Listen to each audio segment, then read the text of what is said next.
অসংখ্য নিদর্শন আমরা দেখতে পাচ্ছি। আসলে চারদিকে কুয়াশা মেঘে ভরপুর, দেখা যাচ্ছে না। আর এখানে হচ্ছে হেলিকপ্টারগুলো নামে।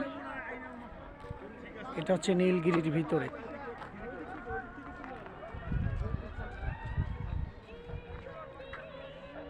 ফোন দিয়ে আসলে দূরের দৃশ্যগুলো দেখা সম্ভব হচ্ছে না, তারপর একটু দেখার চেষ্টা করছি।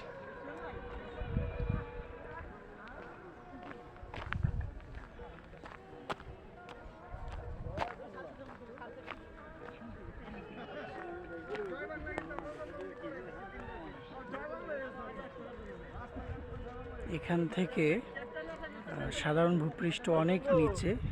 এই মুহূর্তে উচ্চতা বলতে পারছি না, মনে হচ্ছে যে আশপাশে সব থেকে উঁচু অংশে আমরা আছি।